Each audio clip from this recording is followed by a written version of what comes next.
Saat kerja di Saudi, saya sering melihat pekerja kasar dari Pakistan menyempatkan sholat berjamaah di masjid di sela-sela pekerjaan kasar mereka, seperti menggali jalanan, mereka bersihkan tanah dan debunya lalu sholat.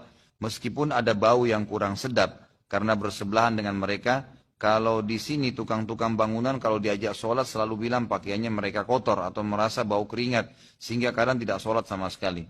Mohon nasihat yang tepat Ustadz, karena saya banyak berhubungan dengan tukang bangunan atau konstruksi. Tentu ini tidak ada hubungannya ya antara orang sholat dengan bajunya kotor. Sama dengan orang lagi jihad, penuh darah bajunya, sholat aja. Enggak, itu bukan najis. Kita tidak boleh pakai pakaian atau sejadah tempat sholat kalau jelas-jelas ada najisnya.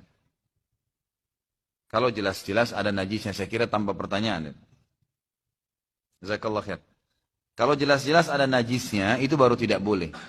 Tapi kalau cuma kotor, keringat, nggak masalah. Jangan kehilangan waktu. Gitu kan?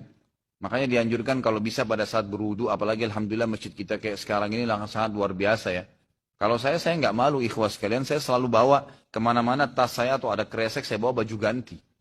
Saya kalau dari pengajian ke pengajian, mampir di masjid mana, saya mandi, saya sholat, mandi di situ, saya wudu, bersihin badan, segar kembali, baru saya masuk ke pengajian saya. Enggak ada aib di situ, malah bagus. Kan itu. Lalu sering gunakan roll on, sering gunakan pewangi badan, itu sunnah Nabi SAW. Kata Nabi, terutama laki-laki ya. Kata Nabi SAW, dicintakan kepadaku dunia ini karena adanya wanita dan adanya minyak wangi.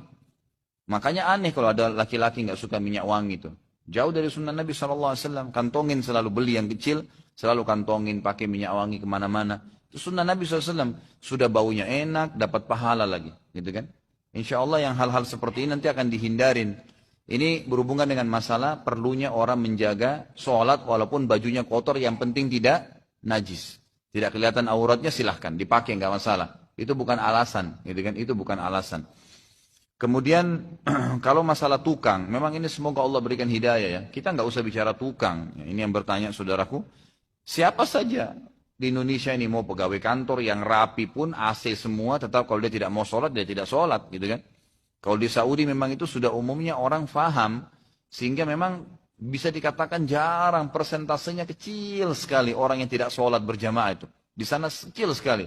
Memang betul-betul orang yang lemah imannya itu pun dia masih sholat sendirian, dia masih sholat. Dia bukan berarti tinggalin sama sekali gitu kan. Yang tinggalin sholat itu bisa dihitung jari sebenarnya. Sampai seperti ada cuplikan, itu saya baru dikirimkan sama teman-teman. Di Saudi saya terharu betul lihat cuplikan itu saudaraku. Jadi ada orang buta matanya, satu orang tua, bukan ulama, masyarakat biasa, buta matanya, tidak pernah tinggalkan 5 waktu sholat di masjid. Jadi antara rumah dia dengan masjid itu, dia minta satu orang tolong ikatkan tali, ada tiang listrik pas di sebelah pintu masjid. Masjidnya juga masjid biasa kecil di berkampungan gitu.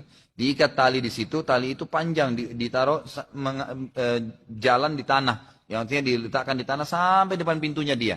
Jadi kalau orang buta ini mau ke masjid, dia keluar dari pintunya, dia pegang tali itu terus ditarik sama dia. Jadi kencang talinya, lalu dipegang sama dia, menuntun dia sampai ke masjid. Buta, nggak ada yang tuntun, sendirian tinggal di rumahnya.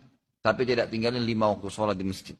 Ada cuplikan yang lain luar biasa ikhwah. Orang lumpuh, dia bahkan kalau mau jalan ke masjid itu, kalau dia mau jalan dia bolak-balikan badannya, tangannya nggak ada, kakinya nggak ada, tapi luar biasa nggak tinggalin sholat berjamaah di masjid.